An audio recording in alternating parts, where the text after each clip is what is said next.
dito maaaring sagutin ng 19th Congress yung unang katanungan. Pero hindi nila kakayanin sagutin yung second because they cannot bind the 20th Congress. Okay? So, ibig sabihin, yung 20th Congress po ang magbabalik ng articles of impeachment kung tutuloy nila sa Senado.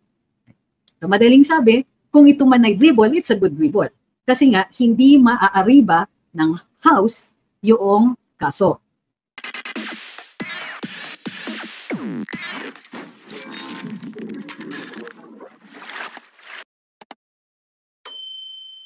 Ngayong araw na ito, yung pangalawang araw na tinalakay ng Senado ang ukol sa impeachment ng Kongreso sa ating Vice Presidente.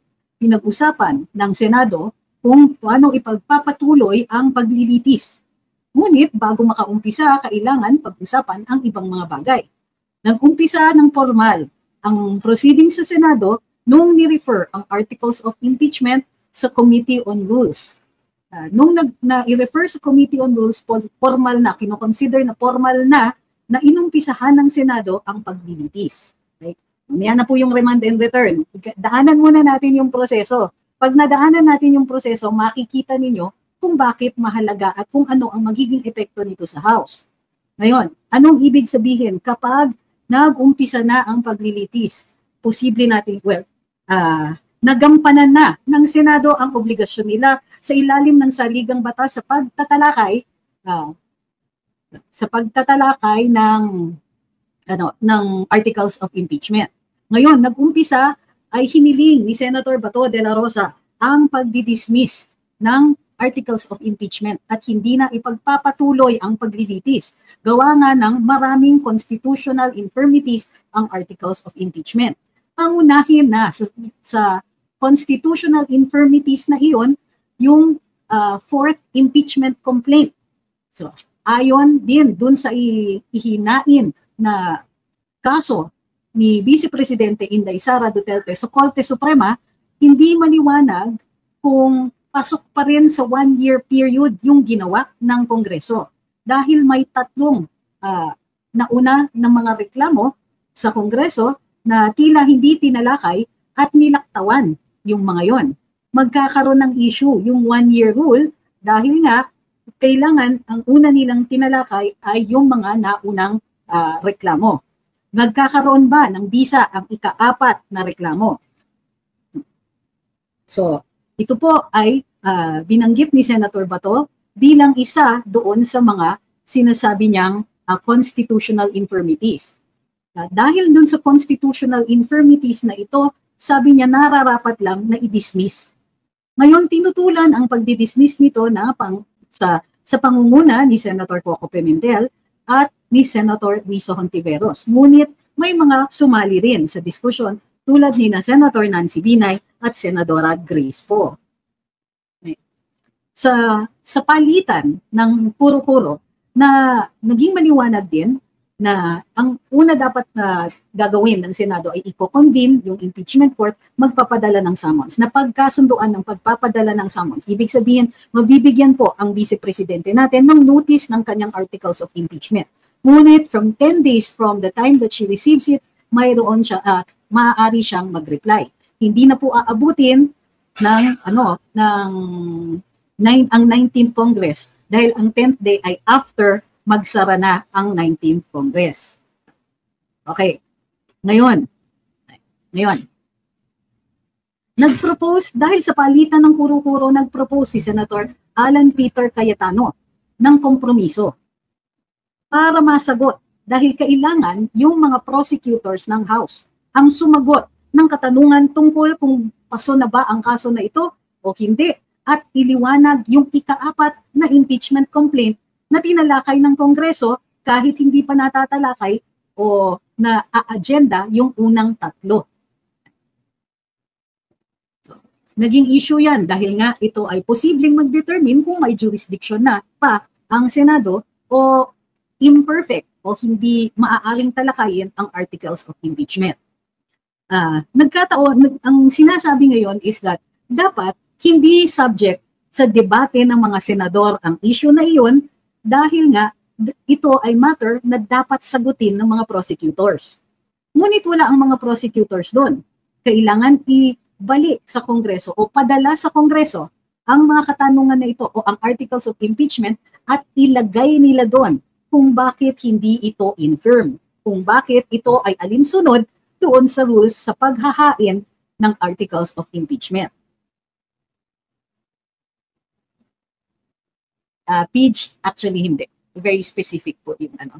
Mamaya, talakayin natin. Ask the question again. Okay. So, napagkasunduan tuloy ng Senado, simple lang.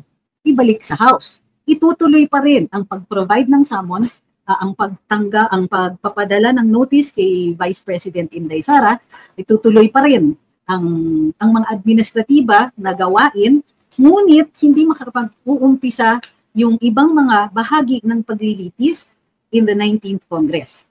Tapos na dahil bibigyan nila ng pagkakataon hindi ang 19th Congress kung hindi ang 20th Congress na sagutin itong mga possible constitutional infirmities sa articles of impeachment. Are you with me so far?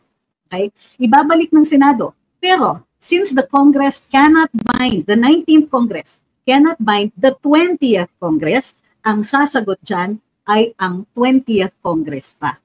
Sa madaling sabi, although babalik yan sa Kongreso, ang masasagot lang nila yung unang katanungan. Dahil dalawa ang nire-refer na questions ng Senado to the House. Number one is, mayroon bang violation dun sa one-year rule? Okay? Ito ba ay napasuhan na ba kayo? Okay. Number two, kailangan i-signify ng House na itinutuloy nila ito in the 20th Congress. There's the rub. Okay? Dito, maaaring sagutin ng 19th Congress yung unang katanungan. Pero hindi nila kakayanin sagutin yung second because they cannot bind the 20th Congress. Okay? So, ibig sabihin, yung 20th Congress po ang magbabalik ng articles of impeachment kung tutuloy nila sa Senado. So, madaling sabi, kung ito man ay dribble, it's a good dribble. Kasi nga, hindi maaariba ng House yung kaso. So, medyo maganda yung proposal ni Senator Cayetano kasi nga dahil dun sa fact na hindi nga mabind ng 20th Congress, ng 19th Congress and 20th Congress. Ngunit ang huling baraha ng House na nakikita natin ay either mag-participate sila doon sa kaso ni VP Inday sa Supreme Court or or sasagutin nila lahat. Maaaring sabihin nila we continue to pursue the impeachment, kaya lang, kahit gustuhin nila, may 10 days nga si VP Inday sumagot doon sa articles of impeachment. And therefore, kahit sabihin ng 19th Congress, pa-participate pa rin kami, hindi pa rin nila magagawa. Okay? So, bakit parang may kasalanan kaming mga abogado? Sabi ni Will, basta lawyer, daming naiisip. Siyempre, kailangan mong isipin lahat. Ngayon, anyway, yun na yun.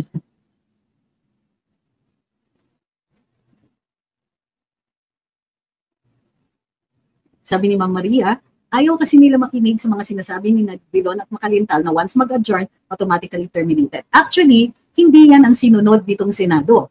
Inadmit or sinasabi ng Senado, tatawid ng 20th Congress. Pero hindi pwedeng pala desisyon ang 19th Congress, kailangan ang 20th Congress ang sumagot dito sa katanungan. Now, bakit may difference between remand and return?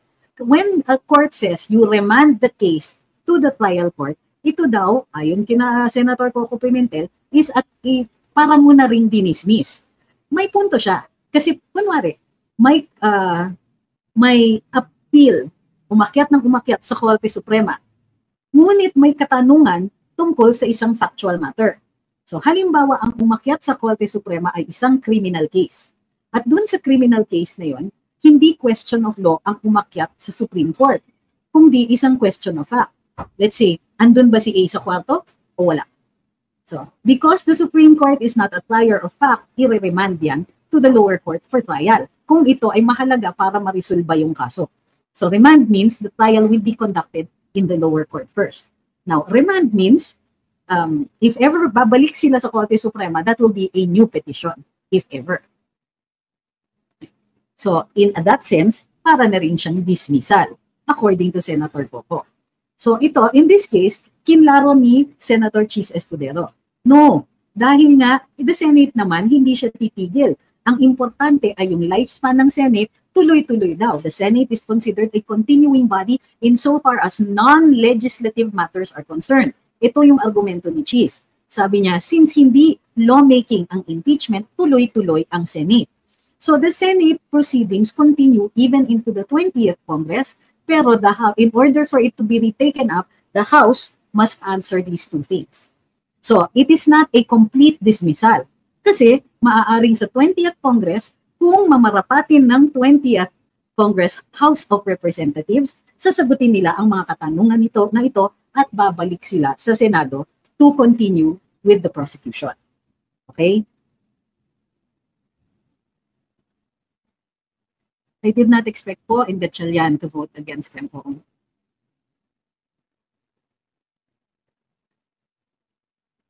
Meaning until such time naka-achieve po ba yung case? What do you mean naka-achieve ng case?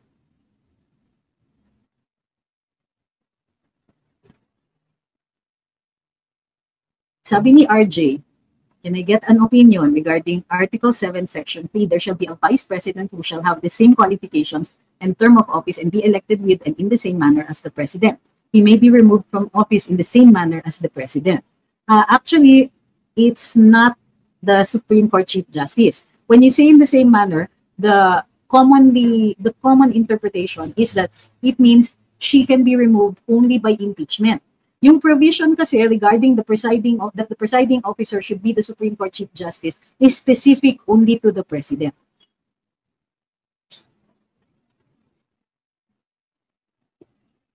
Ano ba yung Sabi ni Jerry, gusto ko yung explanation ni Amy why she voted as such. Actually, pinaka-interesting yung kay Amy. Kasi, he as usual, no, swak na naman yung sagot niya. Bakit swak? Kasi nga, dun sa sabi niya, puro nagsasabi dun sa mga speeches ng mga senador, ng mga kongresista, puro sila nagsasabi na dapat ituloy ang impeachment for accountability. Medyo nagulat ako dito. Kasi sabi niya, kinasuhan na nga siya. Kinasuhan siya sa COA. I don't know the other case. Basta tatlo yung binanggit niyang kinasuhan si VP Inday. All of these cases are about accountability. Shush! Diba? I mean, wag nilang sasabihin that the impeachment is about accountability because there are already cases that are filed against the VP regarding the confidential funds. Plus, di ba sinama nila sa articles of impeachment yung alleged grave threats? Yan po ay subject to an investigation of the NBI. So, anong accountability ang hinihingi nyo? Sobra-sobra na. Bali, sinasabi ni Senator Amy sa SKL niya. Share ko lang. Okay?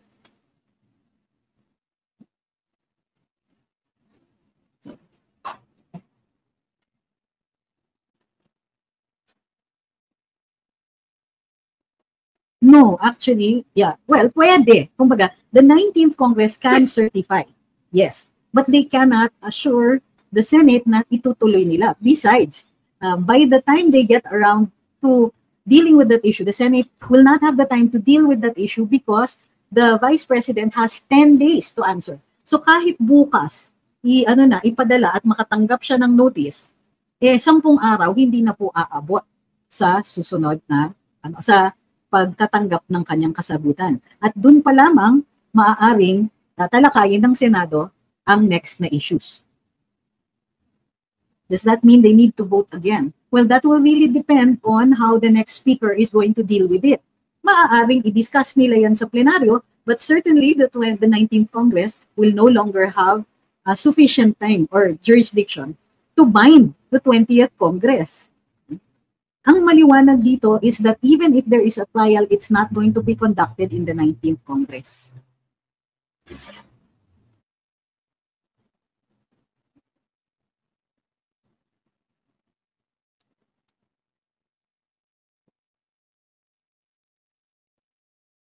Paano naman naapektuhan si VP Inday dito? Sabi ni Baldonado, Alvin, ang isang issue dyan, 10 days para sumagot si VP. Di ba Supreme Court sa issue ng GAA, 10 days din pero na-delay na ng delay. So bottom line, pwede din mag-delay si VP sa response niya. Anong connection ng dalawa? One is a Supreme Court case, the other is a Senate impeachment proceeding, which is sui generis. And the rules of court only apply suppletorily. O sabihin na natin ganun, ito yung conditions dun sa Congress, sa Supreme Court. Ang humingi ng extension is the Office of the Solicitor General, na halos parati pinagbibigyan given their caseload. And because they are both the government lawyer, the state's lawyer, or the government's lawyer, or the tribune of the people. So that does not bind the Vice President or the Senate, because these are two different branches. And the rules of court nga will only apply suppletorily.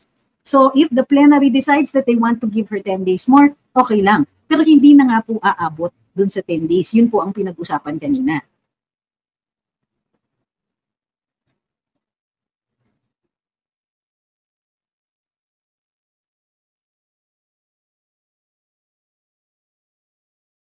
Sabi ni Henry, ano po sagot sa tanong ni Senator Bato na kung may jurisdiction pa sila kung nasa Congress ng impeachment complaint? Tuloy-tuloy po ang jurisdiction ng Senado because according to Senator Cheese, to Senate President Cheese, tumatawid naman. So they will not lose jurisdiction. The Senate, unlike the House, is a continuing body. The House of Representatives terminates everything.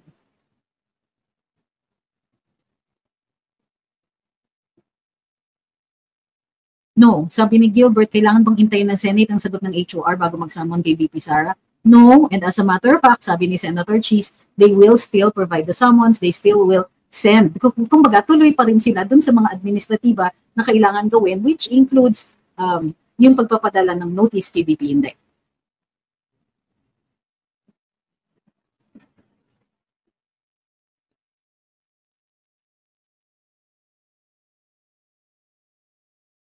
Sabi ni Arnold Borlayan, sabi ni Attorney Sunny Matula, makontinue daw sa 20th Congress yung impeachment ni Sara. Meron ba akong sinabing hindi? It's with the Senate, the Senate's jurisdiction. Ang House, prosecutors yan. So yung prosecutors dito sa 19th Congress na mga binigyan ng karapatan mag-appear at magrepresenta sa 19th Congress, erase po yan.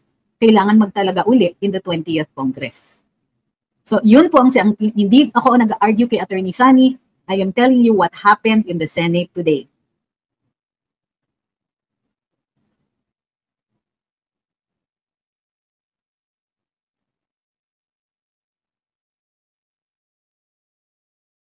Moot po, sabi ni Ma'am Linda, what do you think of Senator Bato's manifestation? I don't think that they ruled in his favor, di ba? Tuloy-tuloy pa rin po. So Senator Bato, if he feels aggrieved, can take the matter to the Supreme Court.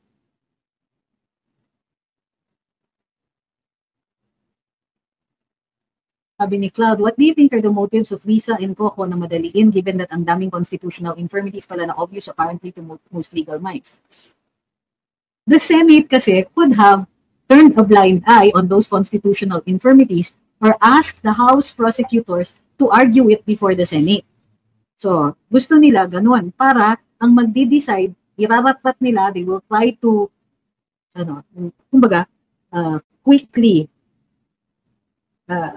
quickly deal with the hold a trial until the end of the month. Kasi kanila yung 19th Congress or so they think. So yun.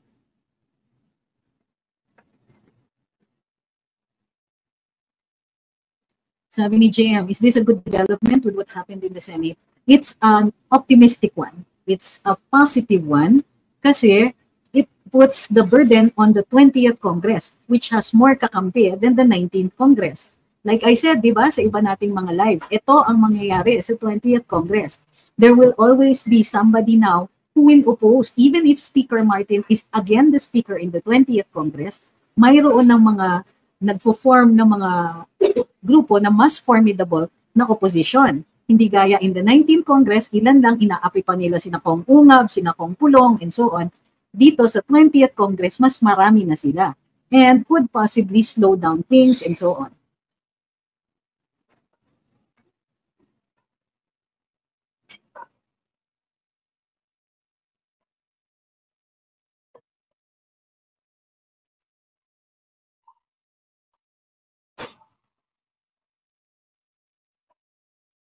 Okay.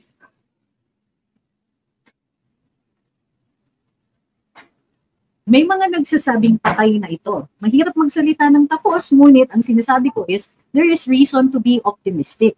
Because, no matter what the Congress decides in the 20th Congress, it's no longer going to be that easy.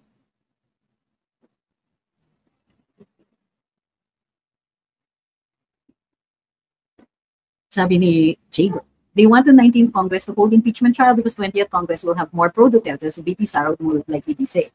So, now you see the positive side of a political proceeding. Kasi, since it's a game of numbers, increasing our numbers in the House and in the Senate has led to this. The possibility that there will no longer be a trial.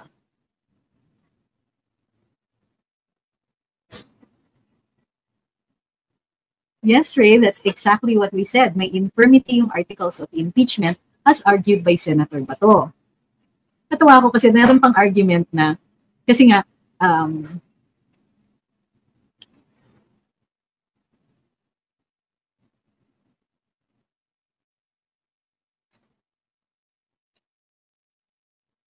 oh dear.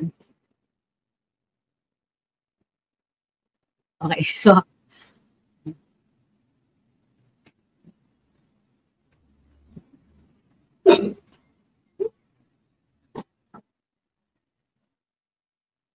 ay, so, ano yan?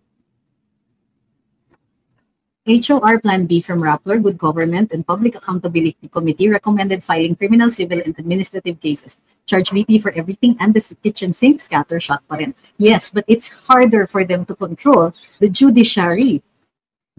Hindi naman basta-basta papayag ang ating mga mahistrado o ang huwes. And there are many levels of appeals for these kinds of cases.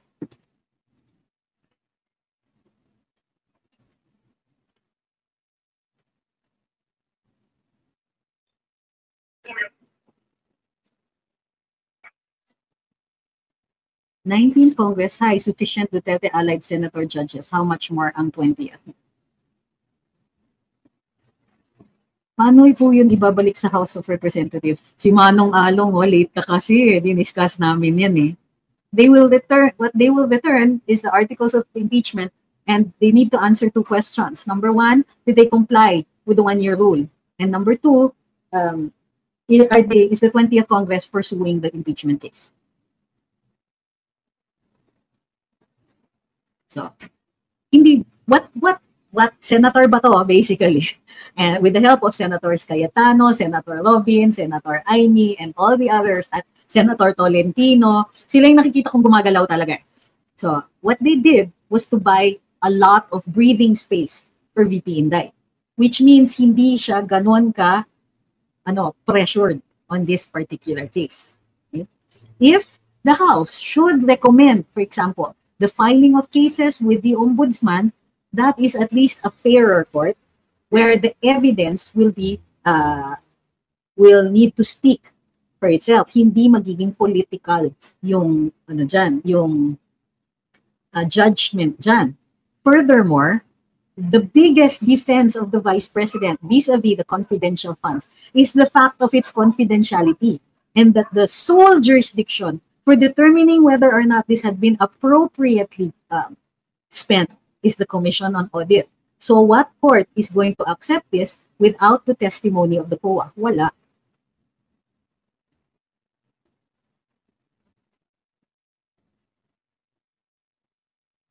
If the Supreme Court's decision is that the impeachment articles are unconstitutional, then tapos na. Wala na. Not even the House can bring that back to life.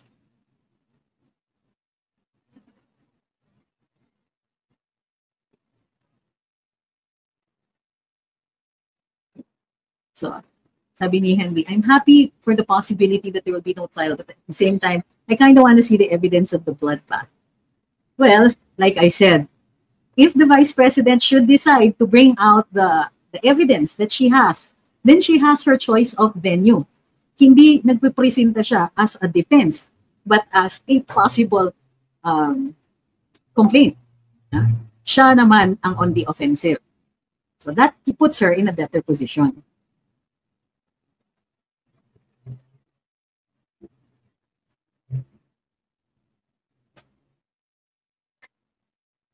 Sabi ni Robin, akala ko po makaduterte si Senator. Di ba taga Mindanao din siya? No, but kumbaga, that's where he allegedly holds residence, pero nagpago na po siya ng residence to Marikina. Hindi ko po alam kung ano nangyari.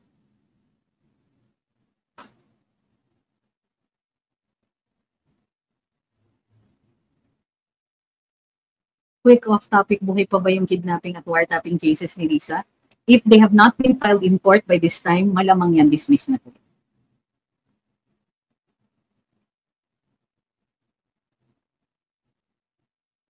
Masasabi po ba natin na tamang strategy ni Escudero? Strategy yan ni Senator Alan Peter. Posible na walang file sa 20th Congress, considered na end na po ito. No, hindi pa considered end ito kasi mayroong 20th Congress, titignan natin kung anong iboboto ng House of Representatives kung tutuldukan na nila ito. Either way, nakabili ng oras.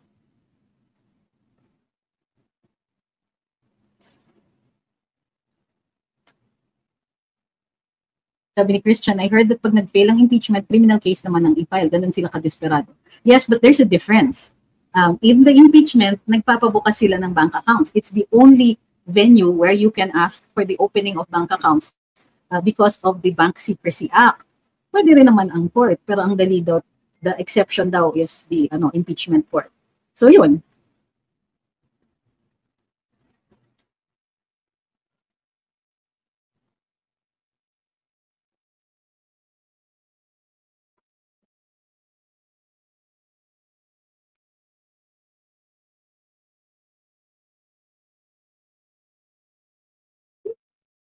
Okay.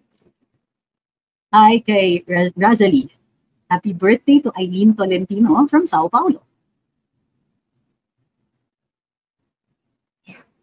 Sabi ni Nappy Boy, expect natin na magpa-press con yang si De Lima, Lisa, then mag-release na naman ng statement yung elite schools and yung CBCP bukas, sabay rally yung mga NPA, busy sila bukas. Now, what do we do for VP Inday in the meantime?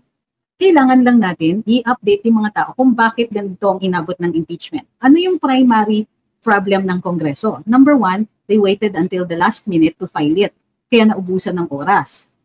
Diba? They filed it on the last few months, in the last few months of 2025, going up to the or December, or January yun na umabot yata sa Senado, which and the Senate was going again into recess. So hindi po pwede. Well, that's why nawalan sila ng oras to deal with this. They did not have enough elbow room.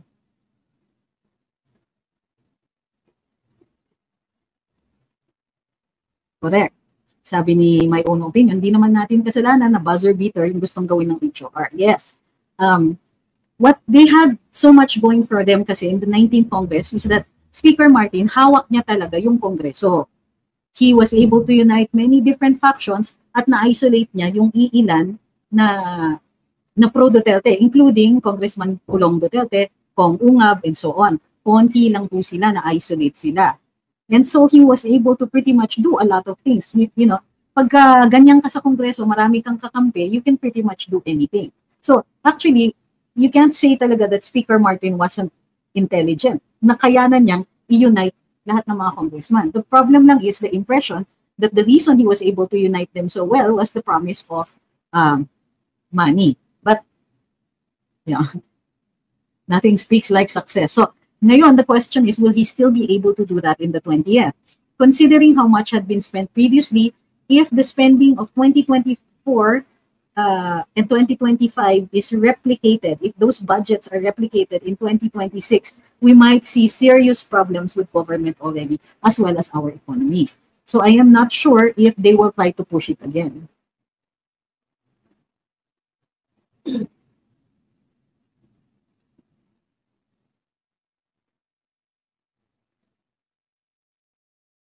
That's true. Tambi was able to unite the Tapos using the people's money.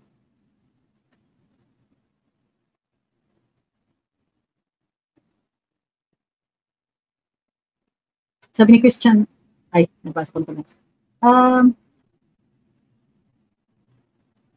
Sabi ni Arnold, 18-5, binalik daw ng Senado impeachment sa House. Yeah. Sabi ni MJ, kanina pa po kayo nag-start? Medyo. About 10 minutes after the Senate ended their proceedings. Hey, kay Allahu Akbar, hi. At kay Kester, nandito si Kester, hi. Si Pre-Thinker nandito po. So yun yung ano, may katanungan pa ba? So 'di ba medyo maganda yung ano formula nila. It buys the VP a lot of breathing space, and with the big possibility that the 20th Congress will no longer take up the case. So naging ano talaga. Remember what we said before we went into elections is to vote solid doon sa mga pro Duterte candidates. Kahit na sa tingin natin ang daming working in favor of the administration candidates, kahit hindi ganun karaming naipanalo natin, it is still significant because now they cannot just do what they want anymore. Tapos na yung masasayang araw nila na gano'n. Sabi ni ADP, Sen Aimee is on fire sa speech niya kanina.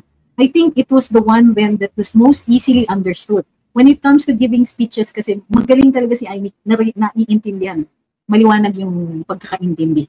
And the main point was, hindi masasabi ng publiko o ng mga kongresista o ng mga senador na walang accountability dito kay VP Inday. Dahil nga, among other things, tinuloy naman ang impeachment but the House fell short. Number two, may mga outstanding cases pa rin ang Vice President natin. So if they're looking for accountability, katulad ng hinamon natin, why impeachment? Accountability can be held by filing other cases. Eh kung gano'n naman ang gagawin nila.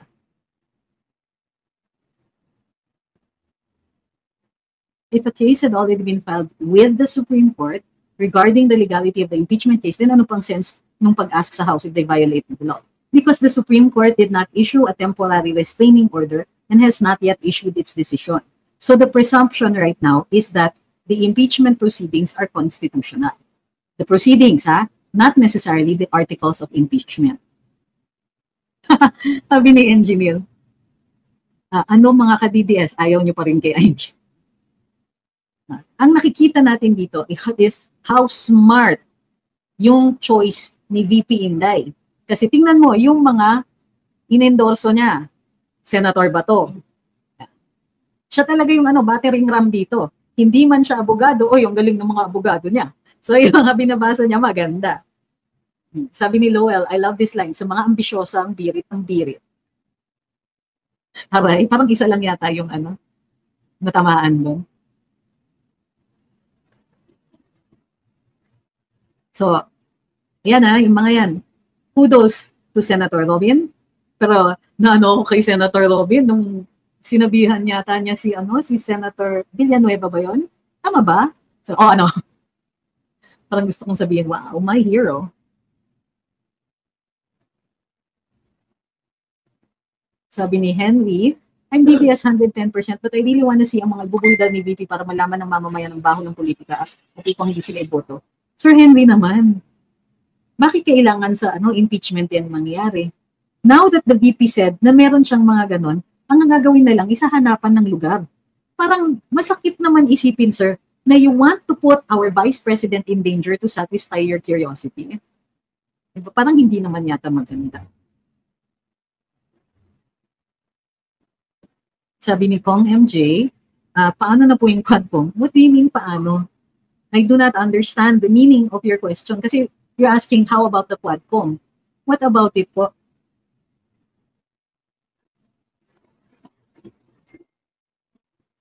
Pwede po bang hindi tanggapin ng Senado ang certification ng HOR about the court impeachment kung may violation at tuluyan ng ibasura? Ganito, hindi naman tatanggap yan ng 19th Congress. Okay, hindi naman tatanggap yan ng Senado in the 19th Congress. Sa 20th na po yan. So titignan pa natin doon. Ang tingin ko is when they remand, hindi naman nila pwedeng i-reject pag bumalik na sa Senado. Pero pwede nilang hindi tanggapin and they can rule na yung argumento ng House ay katanggap-tanggap o hindi.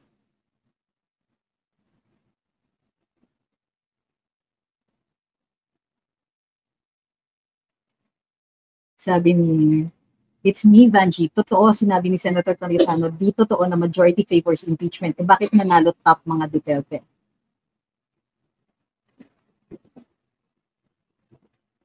Hindi pa tapos, pero malaki yung chance na hindi siya matuloy. Wala na pong pag-convene bukas, maglalabas na lang po ng mga summons na mga kailangan ng Senado.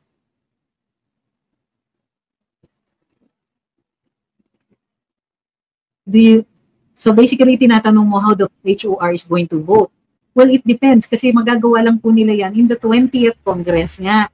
So we will have to see.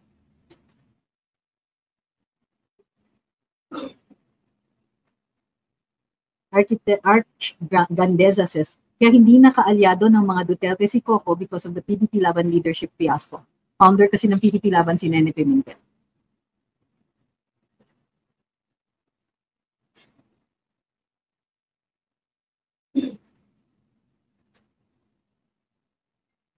Opinion lang po ninyo. If in case papabuksan yung bank na sinasabing anomalya, may makikita kaya, opinion lang. Alam niyo, para sa akin, it doesn't matter. Mahalaga po ay ulit ang due process. So kung hindi tama ang pagbubukas ng account na yun, it doesn't matter what is found in there because it cannot be admitted as evidence. And no, wala akong ginigess tungkol dyan. Ang tingin ko, fishing expedition. Hindi alam ni Trillanes. He is hoping. And that is already the earmark of a fishing expedition na pinagbabawal ng saligang batas.